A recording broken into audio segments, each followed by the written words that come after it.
நண்பர்களே வணக்கம்.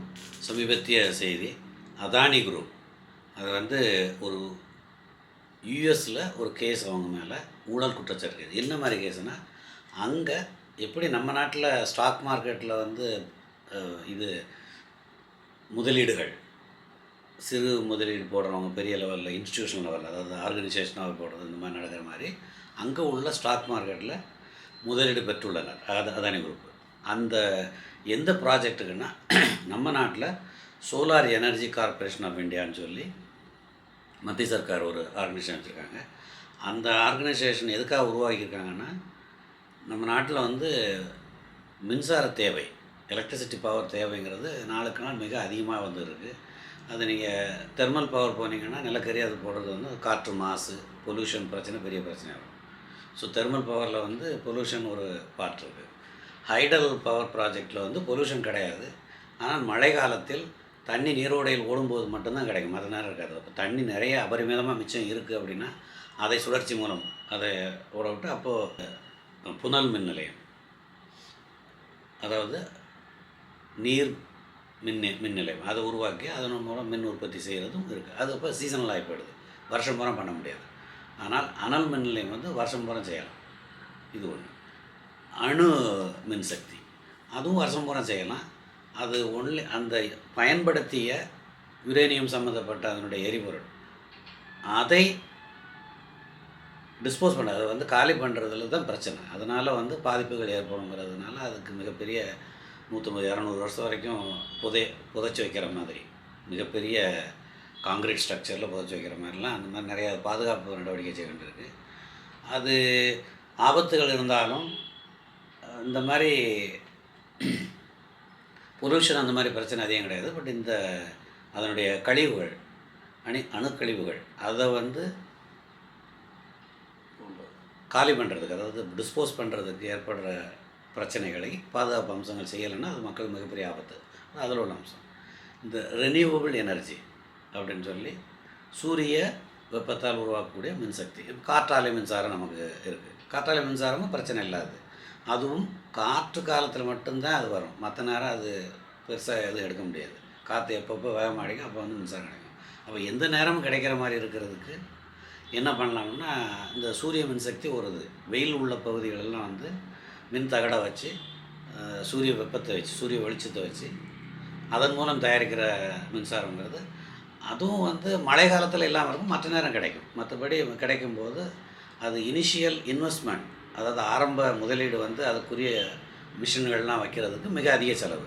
ஆனால் அது கிடைக்கும் மின்சாரங்கிறது பெர்மனண்டாக, ஏன்னா சூரியன் எப்போதும் இருக்கத்தான் போகுது. மழை காலத்தில் தெரியாது, மற்ற நேரம் நிச்சயமாக பகல் நேரத்தில் சூரிய ஒளியை வச்சு மின்சாரம் எடுக்க முடியும். ஸோ அதை ஊக்குவிக்கிறதுக்காக இந்த சோலார் எனர்ஜி கார்ப்பரேஷன் ஆஃப் இந்தியான்னு சொல்லி மத்திய சர்க்கார் உருவாக்கி, ப்ரைவேட் பிளேயர்ஸ், அதாவது தனியார் தொழில் அதிபர்கள், அவங்க உருவாக்குற நிறுவனத்தில் இந்த சூரிய மின்சக்தி உருவாக்குற பிளான்ட்டு போட சொல்லி, அதை இந்த SCCL, அதாவது solar energy corporation of India, SCCI, அந்த நிறுவனத்தின் மூலமாக மாநிலங்களுக்கு மின்சார விற்பனை செய்கிறதுங்கிறது அவங்க ஒரு சென்ட்ரல் ஏஜென்சி மாதிரி வச்சுக்கிடுவோமே, கமிஷன் ஏஜென்சி மாதிரி வச்சுக்கலாம். அவங்க எந்த மாதிரி எவ்வளவு அது வாங்குறாங்கன்னு தெரியாது. பட் விலைகள் இது ஒப்பந்தம் போட வேண்டியது மாநில மின் போர்டு, மின்சார அமைப்புகள், அவங்க இந்த மத்திய சோலார் எனர்ஜி, சூரிய வெப்பத்தினுடைய எனர்ஜி மூலம் உருவாக்குற நிறுவனத்தில் ஒப்பந்தம் போட்டு அவங்க ப்ரைவேட்லேருந்து வாங்குறத அனுப்பிச்சி விட்ற மாதிரி, இதுதான் அது அமைப்பு. ஆனால் அது வாங்குறதுக்கு ஆள் இல்லைங்கிறது ஒரு பிரச்சனை. என்னென்னா, அதானி குரூப் அதுக்கு இன்வெஸ்ட் பண்ணிகிட்டு இருக்கிறாங்க. அதில் என்னென்னா, ஒரு நெக்ஸ்ட்டு 10-20 வருஷத்துக்கு 20,000 கோடி 30,000 கோடி வரைக்கும் லாபம் பார்க்குற மாதிரி ஒரு அமைப்பு அது. அப்போ அதுக்கு ஒப்பந்தங்கள் மின்சார கழகத்தினோட மின்சார அமைப்புகளோடு போடணும், அந்தந்த மாநிலத்தோட மின்சாரத்தை போடணும். யாரும் வாங்குறதுக்கு வரல, ஏன்னா விலை அதிகம்.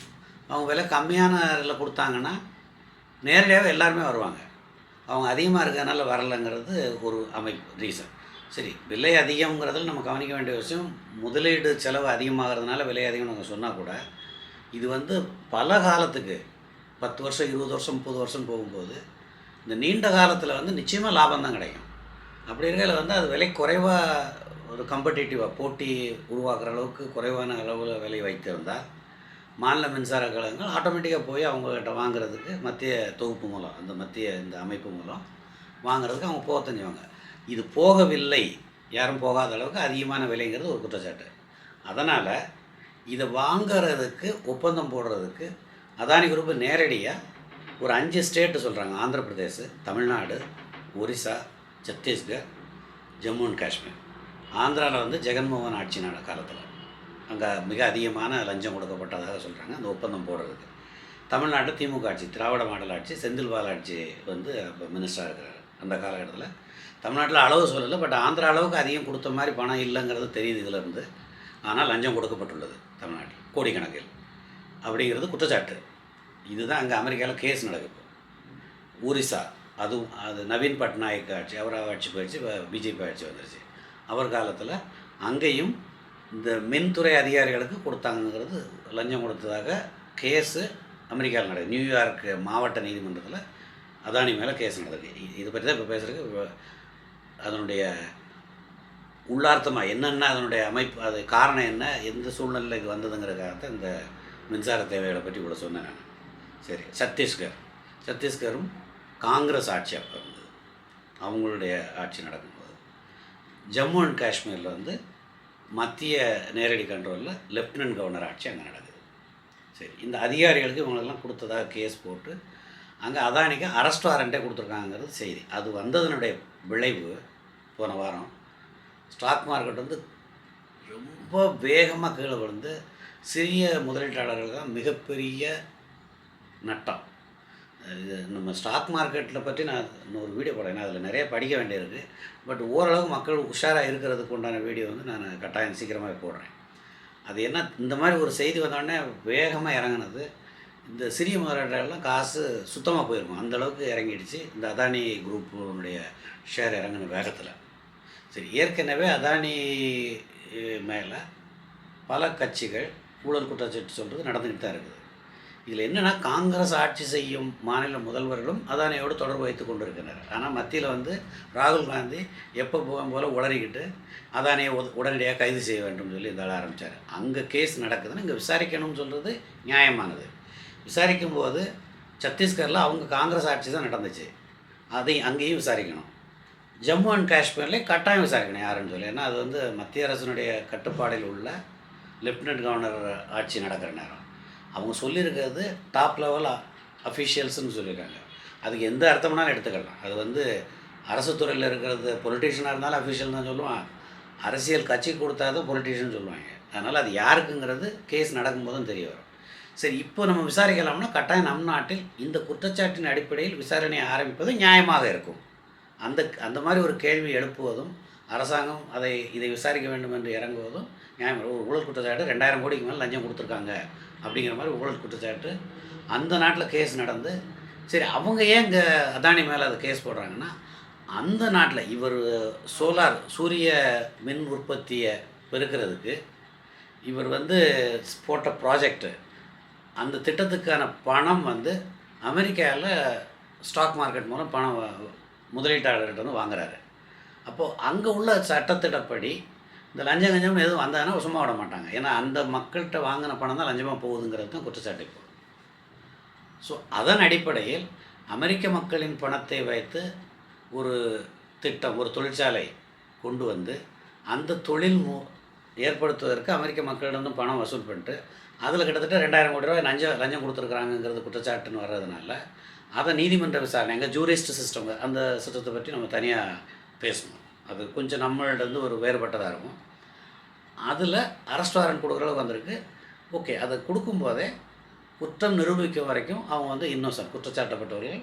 அது நம்ம நாட்டிலே அதுதான் தாத்பரியம். குற்றம் நிரூபிக்கப்படும் வரை அவரை நிரபராதியாகவே பார்க்க வேண்டும்ங்கிறது சட்ட நுணுக்கங்கள். அது மாதிரி அதிலையும் எழுதியிருக்கிறாங்க. ஆனால் குற்றச்சாட்டு வந்துருச்சு, 15 ஆச்சு, அரெஸ்ட் வாரண்ட்டும் போட்டிருக்காங்கிறது கேள்வி. அதானி குரூப்லேருந்து நாங்கள் எந்த தப்பும் செய்யலை, நாங்கள் இதை சட்டப்பூர்வமாக எதிர்கொள்வோம்னு அவங்களும் சொல்கிறாங்க. இது வரைக்கும் சரி. ராகுல் காந்தி உடனே அதானியை அரெஸ்ட் பண்ணணுங்கிறாரு. விசாரிக்கணும்னு சொன்னால் அது நியாயமானது. குற்றச்சாட்டு எங்கேயோ இருக்கிறத வச்சுட்டு அரெஸ்ட் பண்ணுங்கிறது வந்து மடத்தனமான வாதம். அப்படி சொன்னால் இவங்க சத்தீஸ்கருடைய காங்கிரஸ் தலைவர்கள் யார் ஆட்சியில் இருந்தாங்களோ அவங்களெல்லாம் அரெஸ்ட் பண்ணணும்னு சொல்கிறாராங்கிற கேள்வி வரும்.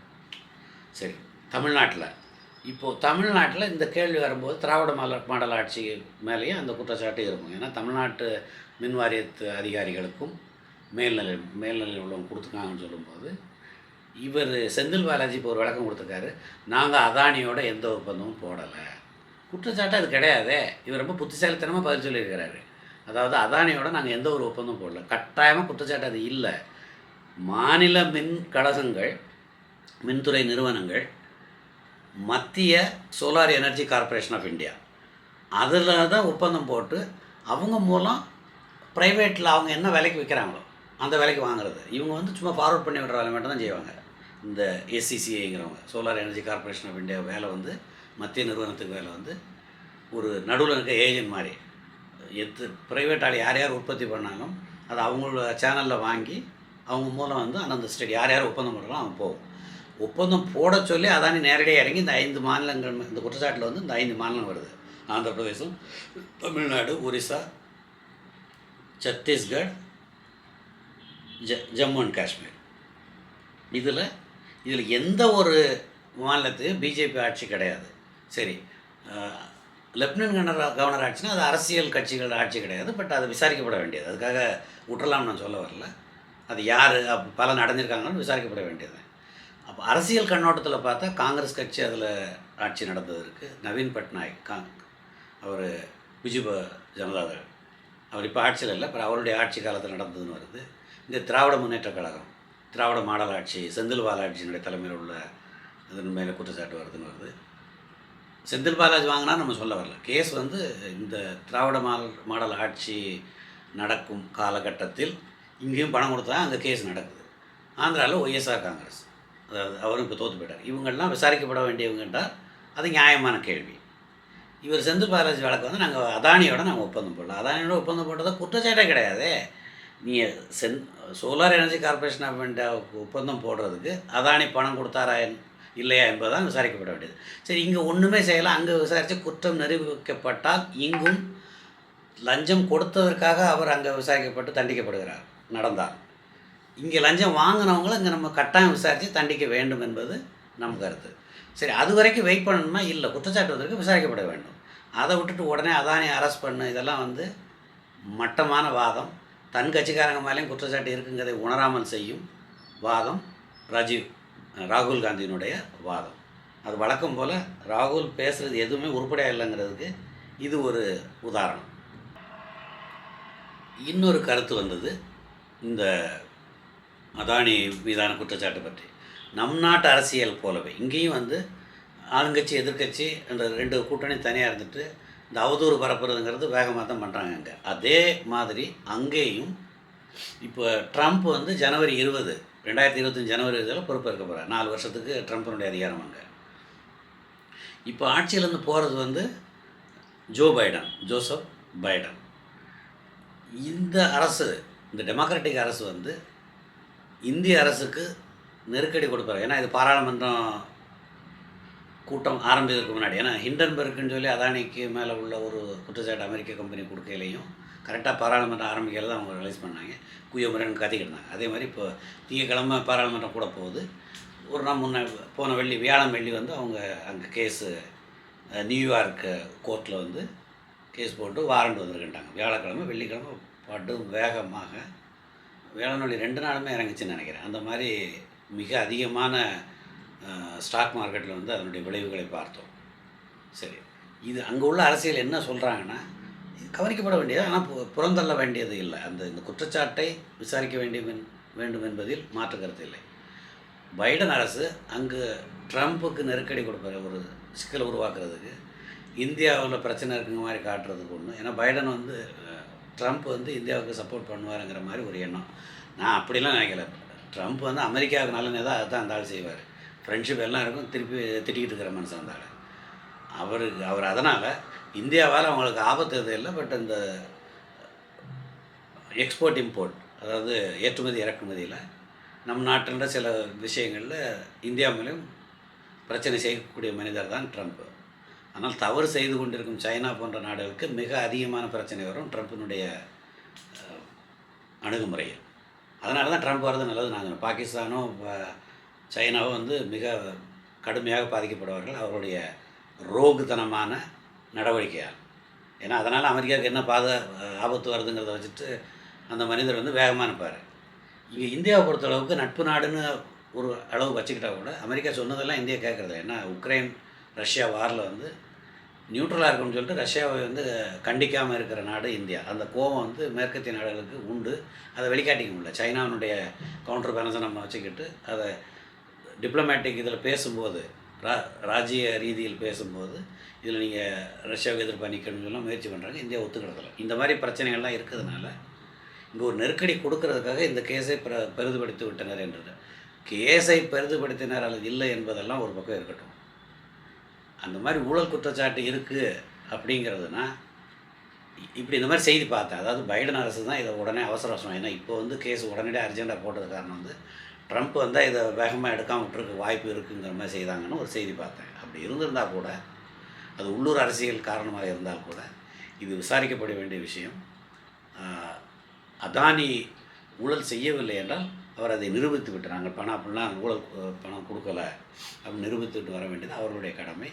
இங்கேயும் இந்த மாதிரி ஊழல் பணம் நடமாடியதா என்பதை விசாரிக்க வேண்டும். இந்த 5 மாநிலங்களிலும் மத்திய சர்க்கார் விசாரிக்க வேண்டும். என்ஃபோர்ஸ்மெண்ட் டைரக்டரேட்டே இதை விசாரிக்கலாம். ஏன்னா இது லஞ்சத்தில் வர்றது செய்ய வேண்டும் என்பது நம் கருத்து. ஏன்னா அதானியை வந்து இப்போ உள்ள அம்பானி குரூப் வந்து இந்த ஊழல் குற்றச்சாட்டுன்னு பெருசாக அவங்க வெளிப்படையாக அதிகமாக சொல்கிறதில்ல. ஆனால் திருபாய் அம்பானி காலத்தில் இந்த முகேஷ் அம்பானி அனில் அம்பானியுடைய தந்தையார் அவர் வந்து மிக சாதாரண நிலைமையிலிருந்து மிகப்பெரிய பணக்காரனாக வந்தவர். அவர் சாதாரண நிலை இது பெட்ரோல் பங்கில் வேலை பார்த்தாரும்பாங்க. ஆனால் இன்றைக்கி மிகப்பெரிய பெட்ரோல் உற்பத்தி நிறுவனம் நடத்துகிற அளவுக்கு மிகப்பெரிய பணக்காரங்களாம் அப்போவே ஆகி தான் பிள்ளைய இப்போ உலக பணக்காரன் ஆகிட்டாங்க. அவர் வந்து 70களில் 80 ஆரம்ப கட்டத்தில் அவர் இறந்து போயிட்டார். 70களில் வந்து காங்கிரஸ் ஆட்சி நடக்கும்போது 80கள் மிட் 80s அவர் இறந்துபோது அந்த டயத்து வரைக்கும் அவர் ஆட்சி அவருடைய நிர்வாகம் வந்து அவங்க தொழிலுக்கு ஜாதகமான அரசு கொள்கையும் அரசனுடைய ஆணைகள் நிதி மந்திரிகள டேக்ஸ் வரி விதிப்பு சம்மந்தப்பட்டது பண்ணுறதுக்காக அவர் லஞ்சம் கொடுக்குறாருன்னு மிகப்பெரிய குற்றச்சாட்டு இருந்தது உண்டு. யார் மேலே? திருபாய் அம்பானி மேலே. அந்த மாதிரி இப்போ உள்ள குற்றச்சாட்டு வந்து அதானி மேலே ஆட்சி பிஜேபி ஆட்சிக்கு வந்து பணம் கொடுத்து பண்ணுறாரு. பிஜேபி ஆட்சின்னா அவங்க வந்து தேர்தல் பத்திரம் அந்த பத்திரம் மூலம் கொடுத்த குரூப்புகளில் அதானி குரூப்பு இருக்கும் கட்டாயமாக. அது பிஜேபி நிறையா தான் வாங்கியிருக்காங்க. எல்லா கட்சியும் வாங்கியிருக்கிறாங்க. அது ஒரு சர்ச்சைக்குரிய விஷயம். நம்ம அதை பற்றி நம்ம பேசியிருக்கணும், கருத்தை சொல்லியிருக்கிறோம். அதனால் இவங்கெல்லாம் வந்து இப்போ ஒரு டாட்டா குரூப் மேலே லஞ்ச ஊழல் குற்றச்சாட்டு சொன்னால் கொஞ்சம் யோசிப்பாங்க அது இருக்குமா அப்படின்னு சொல்லி. அந்த மாதிரி அதானியவோ அல்லது அம்பானியவோ மக்கள் ஏற்றுக்கொள்வதில்லை என்பது யதார்த்தம். அப்போது அவங்க மேலே குற்றச்சாட்டு அடிக்கடி வர்றதுனால இன்னும் குறிப்பிட்ட குற்றச்சாட்டுனா தண்டனை பெற்றார்கள்னு எதுவும் இல்லைனா கூட அடிக்கடி அந்த மாதிரி வர்றதுனால விசாரிக்கப்பட வேண்டும். விசாரணையின் பேரில் தொந்தரவு பண்ணணும்லாம் நான் சொல்ல வரல. நியாயமான முறையில் விசாரிக்கப்பட வேண்டும் என்பது நம் கருத்து. சரி, அவங்க உள்ளூர் அரசியலுக்காக அமெரிக்காவில் செய்திருந்தாலும் கூட நம் நாட்டில் இது விசாரிக்கப்பட வேண்டிய விஷயம். ஷேர் மார்க்கெட்டில் பணம் போடுற மக்கள் வந்து எவ்வளோ தூரம் கவனமாக இருக்கணுங்கிறதுக்கு இந்த வாரம் நடந்த அதானி குரூப்பினுடைய ஸ்டாக்ஸ் கீழ் வீழ்ச்சி அடைந்தது. அதனால் பாதிக்கப்பட்டவர்களுக்கு இது ஒரு பாடம். ஷேர் மார்க்கெட் பற்றி வரும் வீடியோவில் சிறிது பார்ப்போம். இப்போதைக்கு நம் அரசியல் இந்த அதானியினுடைய குற்றச்சாட்டின் மூலம் எந்த அளவுக்கு நாரசமாக போயிட்டு இருக்கிறத பற்றி இப்போ நம்ம பார்த்தோம். இனி வரும் வீடியோவில் மற்ற விஷயத்தை பார்ப்போம். நன்றி, வணக்கம்.